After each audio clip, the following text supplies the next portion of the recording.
Hello. Sa pangalan po ng dakilang Panginoong Jesucristo, isang mapagpalang hapon po sa bawat isa sa atin.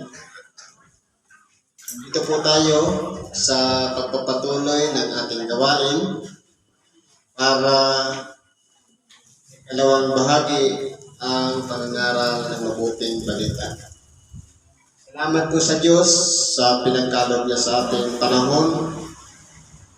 At bagamat may sabi nga mayroon daw bagyo, pero nandito pa rin tayo at pinagsama-sama para makibahagi sa tinatawag na araw ng pagsamba. Ngayon po, dako tayo dito sa isang mensahe. Ayon po sa Ebanghelyo ni San Lucas, sa Kapitulo 17, versikulo 20 hanggang 30.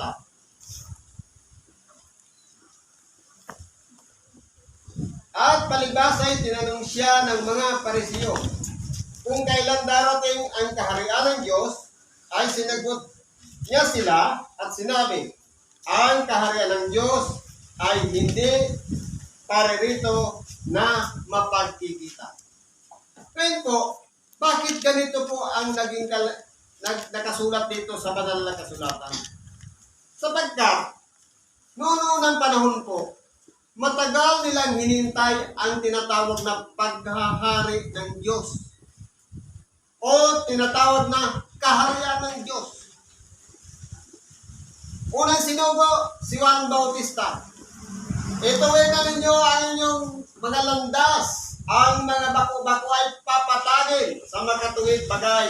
Lahat ng mga bako-bakong gawain, lahat ng mga sasamang hangarin, lahat ng mga bagay na nagpahiwalay sa Diyos, kinakailangan ayusin sa pamamagitan ng paglilinis ng kalooban sa makatuwid bagay ang pagtanggap ng bautismo. Pero sa panahon po ngayon, napakaraming mga sikta o denomination ng Kristyanismo ang naguunahan kung sino doon ang karapat-dapat na magkaloob ng bautismo.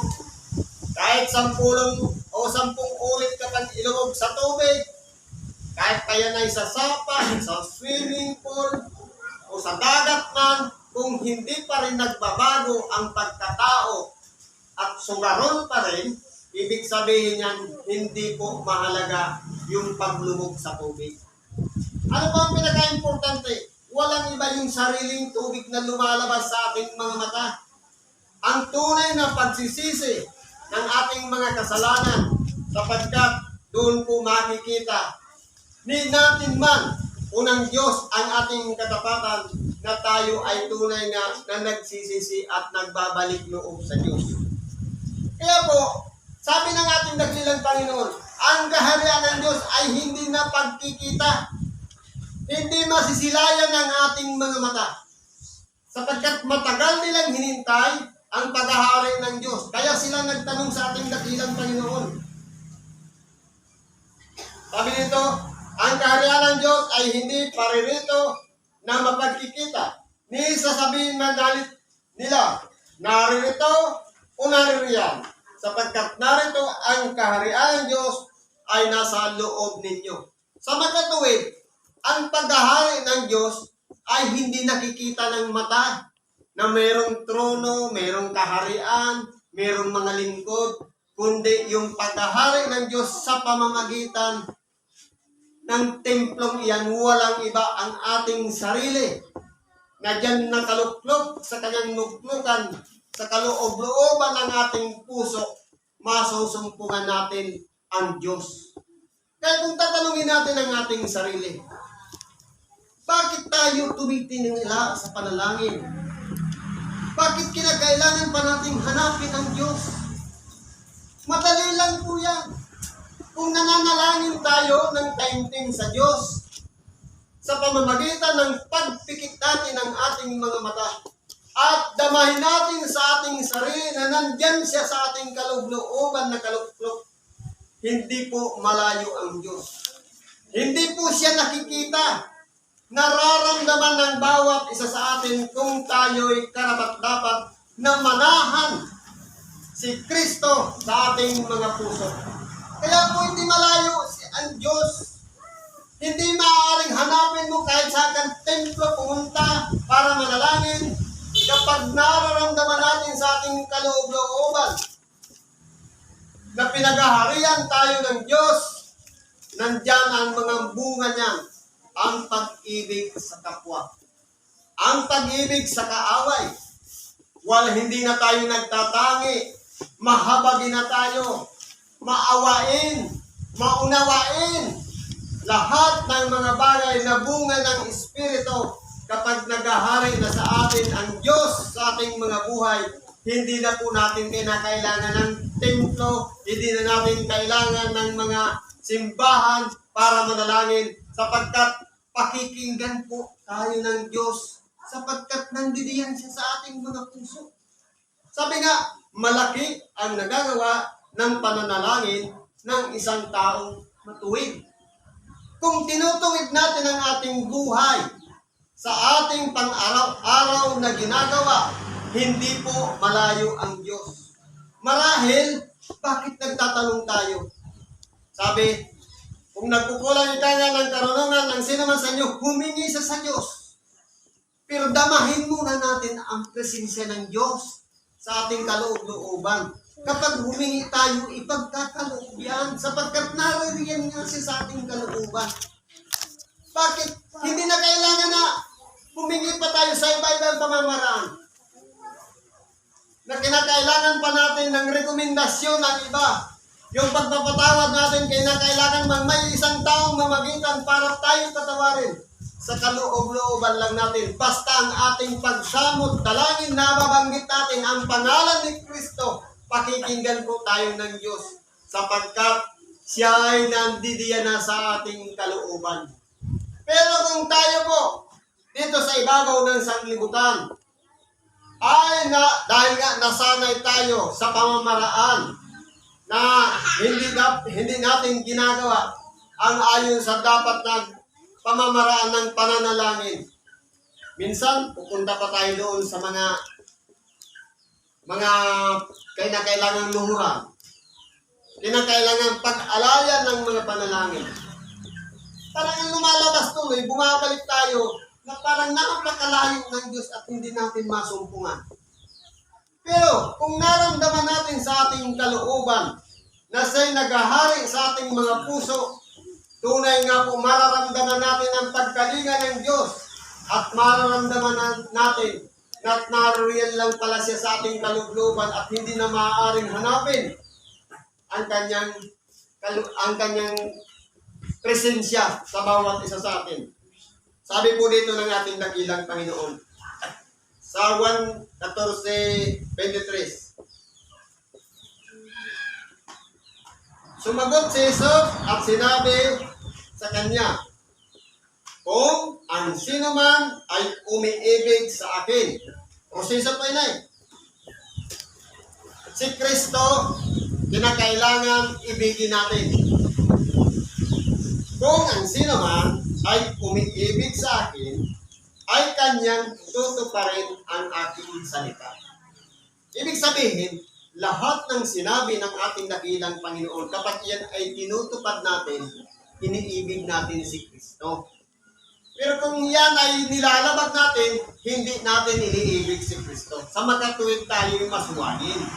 Ngayon, dahil iniibig natin si Kristo, ginagawa na natin yung kanyang mga kautusan, tinutupad natin.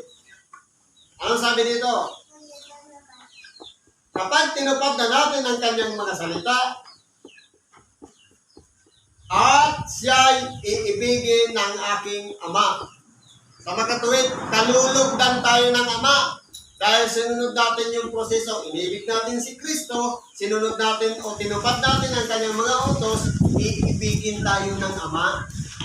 At kami pasa sa Kanya. Papasok na siya sa ating puso.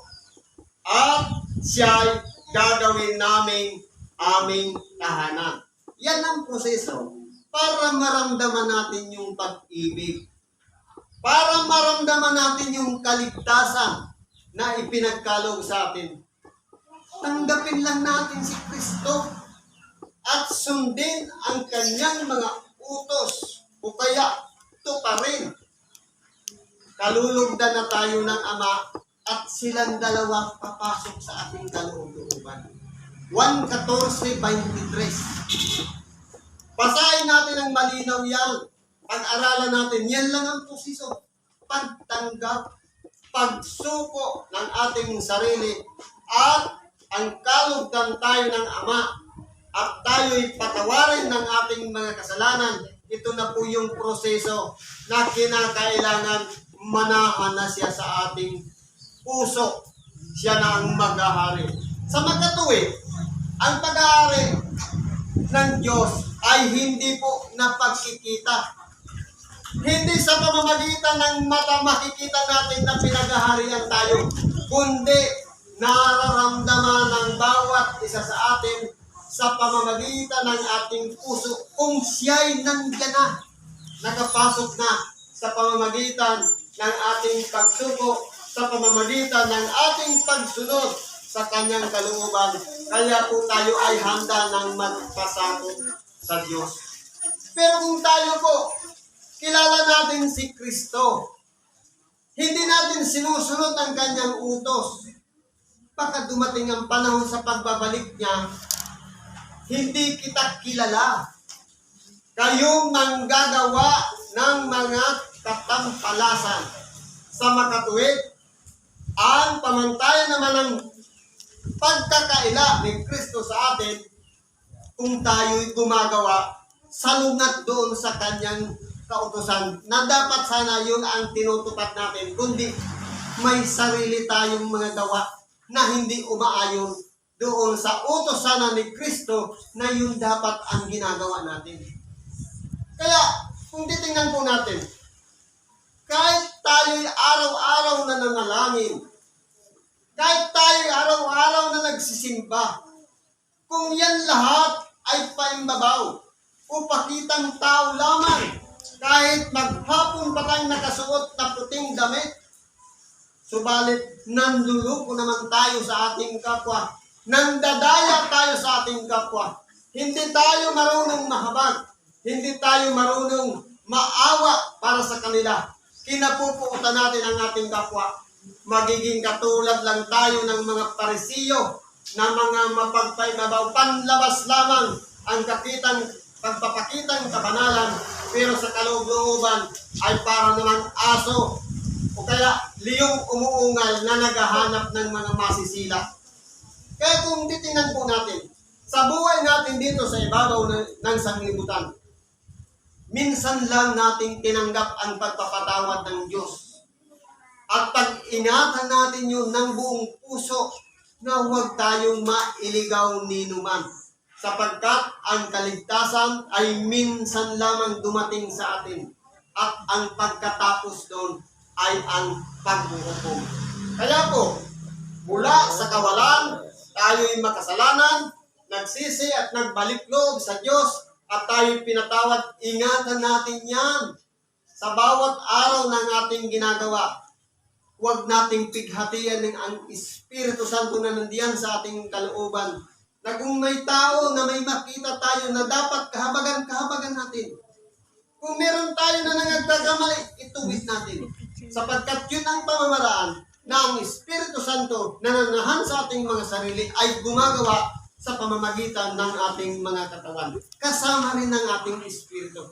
Na yan din ang magtuturo upang sa ganon, gawin na natin ang mabuti, papunta na tayo sa kasakdalan.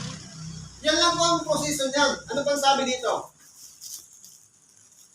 At sinabi niya sa mga alagad, darating ang mga araw na hangarin ninyong makita ang isa sa mga araw ng anak ng tao at hindi ninyo makikita.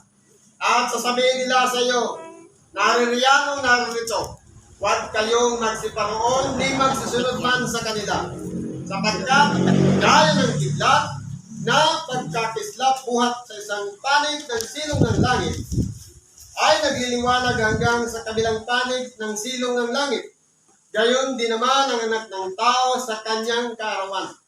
Kaya kung titingnan po natin, ang kalagayan langit, nasa ibabaw lang natin. Sa silong ng langit, doon gumuguhit yung mula sa isang panig, papunta sa kabilang panig, yung kidlat. Ibig sabihin, sabi nga doon sa isang scientist, tayo ay nasa loob ng isang closed system na hindi dapat tayo maniwala doon sa mga sinasabi na ikangay nakakalabas tayo ng ibang mga space o ibang kalagayan. Kung pag-aaralan natin doon sa paglikha ng sanglibutan at inihiwalay o nagkaroon ng kalawakan sa gitna ng mga tubig. Ibig sabihin, trono ng Diyos, ito yung tubig na pinaka-boundary, ito yung kapatagan na nandoon ang mga tao nakatira. Nandoon yung tubig. At pagkatapos nandoon naman yung mga tanglaw sa langit, yung mga bituin, at mga araw, ang buwan nandoon naman, umiikot sa makatuwid, nasa silong lang sila ng langit. Yan pala yung tinuturo sa atin na merong Mercury, Venus, Mars, yun pala ay mga tanglaw lang sa ilalim ng langit. Nakatulad din ng mga bituin na nagliliwanag. Sa makatuwid, nalil lang tayo ng aral. Bakit po? Kung naniniwala tayo na ang tao, nagmula sa unang tao si Adan at Eva, sa Diyos tayo dapat manalig sa pamamagitan ng kanyang mga kasulatan. Kung naniniwala tayo ang tao galing sa unggoy, kung tayo sa science maniwala, ba tayo lulo natin unggoy? Siguro naman hindi. Kung nananampalataya tayo, nalikha tayo mismo ng Diyos sa makatuwid, itong banal na kasulatan ng ating pagbabatayan ng ating pananalig at hindi yung mga katha ng mga kaisipan ng mga tao na pagkaminsan ay niloloko tayo sa pamamagitan ng kanilang mga pagpapahayag na kunyari ikaw may mga dokumento pa na nagpapatunay pero yan ay mga kabulaanan. Sapagkat ang ginagawa po ni Satanas na kalaban ng Diyos ang linlangin ang tao. Udayain ng tao. Napakarami po ngayon katulad ng mga magic na nangyayari sa ilalim ng sa ibabaw nitong sanglibutan para madaya lang ang ating mga mata. Kayo naman, dahil nagtatagumpay na yung mga pandaraya sa atin, ginagamit na naman ang isang yung cellphone. Open lahat yan para sa lahat. Pwede kang mag-share ng Bible, teaching, mga Bible verse. Pwede mo rin gamitin yan kapag galit ka sa kapwa mo, i-post mo. Kaya, nasa atin po ang paggawa. Pipiliin natin yung mga bagay na kung paano pinaghaharian tayo ni Kristo sa ating kaloob-looban. Pinaghaharian tayo ng Diyos sa ating mga puso. Dapat ang gawin natin kung ano ang ninanasa ng nasa kaloob-looban ng ating puso. At hindi ito. Sapagkat ito, pararangalan mo lalo ang iyong pangalan. Pasisikatin mo yung iyong pangalan. Sabi nga, hindi na tayo yung dating pagkatao, kundi kasama ng napako yung dati nating pagkatao doon sa cross. At isa na tayong bagong nilalang. Sa makatuwid, ang pangalan natin, hindi na yung dating sugarol, hindi na yung dating magsasabong, hindi na yung dating madaya, kundi isa na tayong bagong nilalang na may katapatan, mahabagin, maawain sa kapwa na sumusunod na sa kalooban ng Diyos. Kaya po, kung ang pamantayan natin dito sa ibabaw ng sanglibutan, ang sumunod lamang at hindi tayo masuwayin sa kalooban ni Kristo o sa kanyang mga kautusan, wala pong duda na hindi po tayo hahatulan para mapunta tayo doon sa dagat-dagatang apon. Sapagkat, tunay nga po, may kasiguraduhan ang ating mga kaluluwa. Ano pang sabi dito? Sapagkat, Gaya ng kidlat, ang pagkislap buhat sa isang panig ng silong ng langit ay nagliliwanag hanggang sa kabilang panig ng silong ng langit. Gayon din naman ang anak ng tao sa kanyang kaarawan. Ibig sabihin, ganun po kanakila ang anak ng tao sa kanyang pagbabalik. Na kumbaga, katulad ng simbilis ng kislap ng kidlat, ganun po kabilis. Meron pa ng sinasabi niyan, speed of light. Na kung gaano daw kabilis, natakpan, nandun agad yung sikat, yung liwanag nakakarating doon. Mas mabilis pa po doon. Sapagkat, sino ba naman ang mas bibilis pa doon mismo sa kasama na ng lumikha na naging inspirasyon ng Diyos, si Kristo, na bago pa man nailagay ang mga pundasyon ng sanlibutan, bago pa man nagkaroon ng liwanag, naroon na siya sa piling ng Diyos. Kaya naging inspirasyon ng kanyang ama, si Kristo. Kaya nagpatuloy siya na ginawa niya lahat ang mga mabubuting bagay na nakikita ng ating mga mata. Kaya mapalad tayo. Sabi nga, mapalad yung mga mata na nakakakita sa makatuwid bagay na uunawaan natin bakit sila nakikita. Kaysa naman, meron tayong mata, hindi natin nakikita yung mga gawang mabuti. Sapagkat naging pamantayan na rin po natin. Lahat ng gawang mabuti, hindi natin pinapansin. Pero, isang bagay lang na ginawa ng ating kapwa, pansin lahat yan. Yan po ang pagkakamali na dapat hindi natin ginagawa. Yung kapurihan, yung mga magagandang ginawa ng ating kapwa, isipin din natin. Huwag yung puro komentaryo. Huwag yung puro sita. Sapagkat dinadala na po tayo yun sa kapahamakan sa pamamagitan ng mga pagkakamaling ginagawa natin. Kaya po, pag-ingatan din natin ang ating sarili sa mga bagay na yun. Simple lang po yan. Yung lahat ng ginawang mali ng ating kapatid, hindi napansin. Pero, nung dinaya lang tayo, minsan lang ginawa, natakpan na lahat. Dapat po, unawain natin sa ating kalagayan na tayo ay tao lamang na nagkakamali. Kinakailangan maghingian tayo ng kapatawaran at mga patawaran din naman. Sapagkat sayang yung ating mga panalangin na hinihiling natin na patawarin mo ako ng aking mga kasalanan. Gaya ko naman. Hindi nga tayo nagpapatawad. Paano tayo patatawarin? Sa makatuwid, una tayo magkakaloob ng pagpapatawad. Sapagkat ididepende sa ginagawa nating pagpapatawad, ang pagpapatawad din ng Diyos sa atin. Patawarin mo kami ng aming mga kasalanan, gaya naman namin na nagpapatawad sa mga may sala sa amin. Ang tanong, nagpapatawad ba tayo? Kung hindi tayo nagpapatawad, hindi rin tayo patatawarin. Kahit dumipad-dipad pa tayo dyan, may paluhod-luhod pa, may paiyak-iyak pa. Simple lang naman ang pagpatawad. Ang proseso ng pagpatawad, kalimutan na yung ginawa na pagkakamali ng ating kapwa sa atin. I-disregard na lahat yun.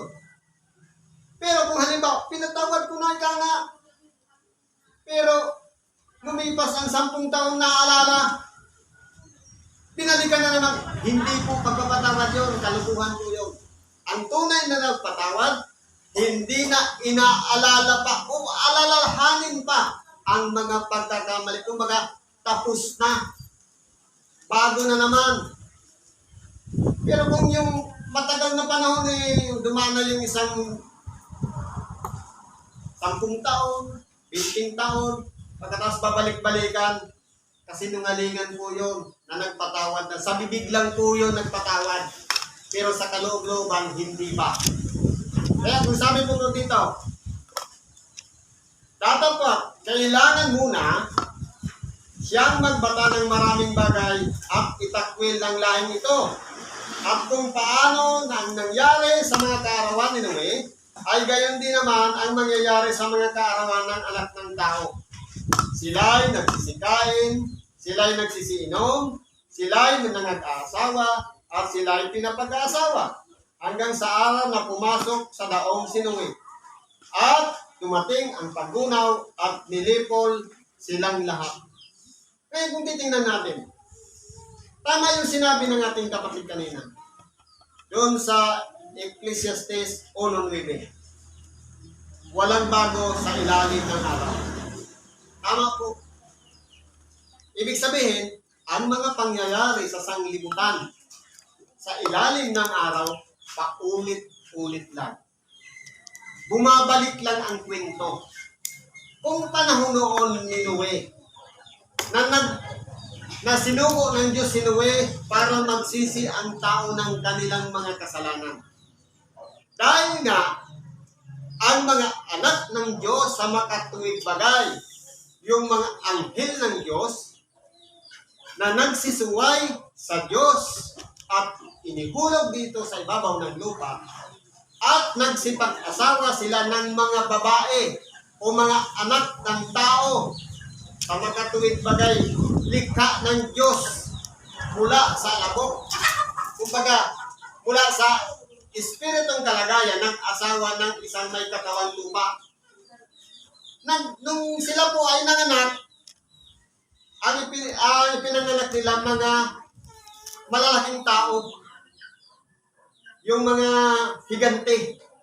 Kaya, nung wala na silang maipakain, mga puno, pinagkakain na, pati mga tao, pinirwisyo na ang buong sanglibutan. Kaya ngayon, yung mga tao na hindi naman mga nipiling o mga higante, pinagsisi ngayon ni Noe sa pamamagitan ng kanyang pangangaral. Nagbigay pa ng tanda ang Diyos na kapag ikaga yung bato o pintuan na yon, magkulay dugo. Na anong ginawa ng tao? Nagpatay pa sila ng hayop. Yung dugo, ipinahid pa doon. Kaya, anong nangyari? Iyon ang tanda. Hindi naman Diyos siyang gagawa doon ng dugo. Kundi, meron tao na gagawa doon. Nung malagyan na ng dugo, noon na nag-umpisa na 40 araw at 40 gabing umulan. Ibig sabihin, yung tubig sa kalangitan na nagiging hangganan lamang ang tao na doon lang. Kaya kung titingnan natin, kapag nagpapalipad ng spaceship, ganoon lang naman yun. Ibig sabihin, hindi naman talaga yung nakakalabas. Bumabangga siya sa tubig. Ibig sabihin, may tubig siya dyan. At may tubig dito. Yung tubig sa taas, parang bumaba lang naman, lumutang lahat. Dahil nga, pinagtatawanan nila ang ginawa ni Noe, na nangangaral siya ng pagsisisi. Pagkatapos, pinalalagay nilang nasisiraan ang ulo, dahil sino ba naman ang sasakyang dagat, itatayo doon sa bundok. Pinagtawanan nila. Kaya nangyari, akala nila hindi magagawa ng Diyos na pataasin ng tubig.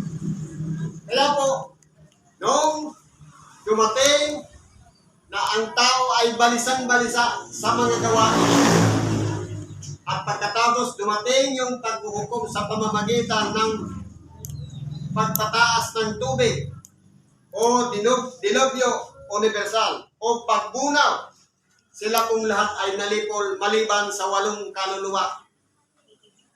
Si Sem, si Cam, si Japet, yung 3 anak ni Noe at yung mga kanilang asawa.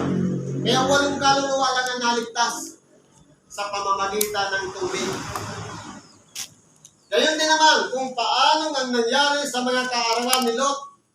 Sila ay nagsisikay at nagsisinom, sila ay nagsisibili, sila ay nangagbibili, sila ay nangagtatanim, gayon sila ay nangagtatayo ng bahay. Kapag katapwat ng araw na umalis sa Sodoma si Lot, ay umulan mula sa langit ng apoy at asupre, at nilipol silang lahat. Gayon din naman ang mangyayari sa mga araw ng anak ng tao ay mahayag. Kung titingnan natin, sa panahon naman ni Noe, dahil nga, itong si Abraham, na kamag-anakan niya si Lot, ay humihingi siya na kung maaari sana, dahil nag-warning na ang Diyos na lulusawin ang Sodoma at Gomorrah. Kung meron kang masumpungan na dadaanin, gugunawin mo ba? Gugunawin. Kung merong masumpungan sa sampuin, gugunawin mo ba? Inong masumpungan na lahi na lang talaga ni Lot ang natira. Ngayon, binigyan ng warning si Lot na lisanin na yung Sodoma sapagkat uulan na ng apoy at asupre. Umalis si Lot, kasama yung dalawa ng anak na babae. Pero yung asawa, dahil inisip niya yung mga bagay na siguro kanilang pinundar o bahay nila, lumingon siya at siya'y naging haliging asin. Pero si Lot at yung dalawang anak, nakaligtas po yun. Kaya kung paano noong unang panahon, sa pamamagitan ng tubig, ginamit ng Diyos ang kanyang kapangyarihan. Sa pamamagitan din naman ng panahon ni Lot, ginamit niya ang apoy. Sa pagbabalik kaya ng anak ng tao, ano ang kanyang gagamitin? Wala pong iba itong banal na kasulatan.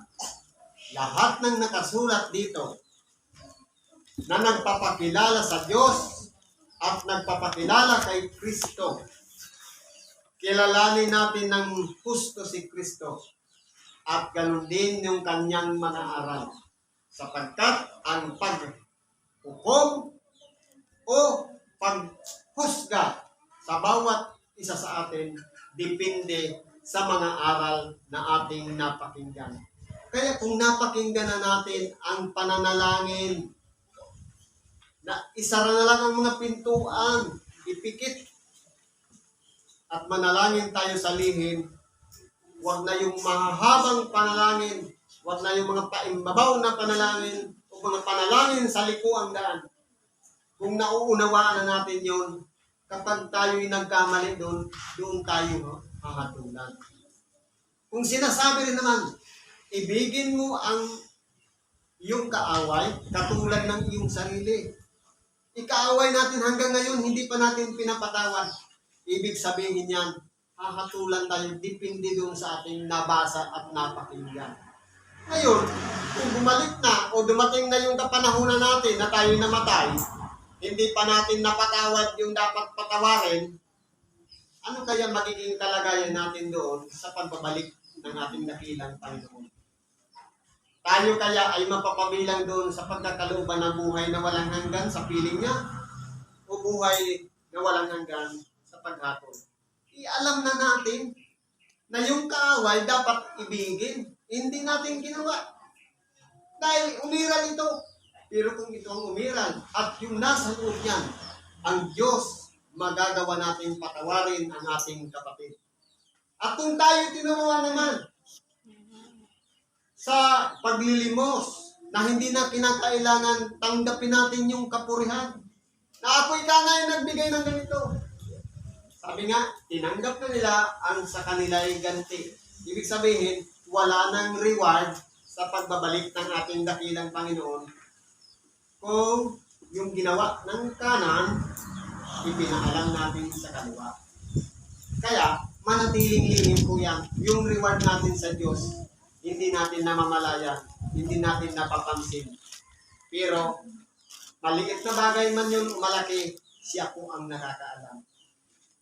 Yung dugtungan lang ang ating buhay, isipin mo na lang natin, yung pagtanggap lang kay Kristo, dugtungan lang ang ating buhay, bigyan tayo ng panibagong pag-asa, pagkamat tayo may karamdaman, pinagtaluban niya muli tayo ng pag-asa, na magpatuloy ng buhay pagamat, nagkakaroon pa rin ng karamdaman, isang bagay yun na pamamaraan para supilin tayo at hindi na maulit na tayo ay naging isang makasalanan.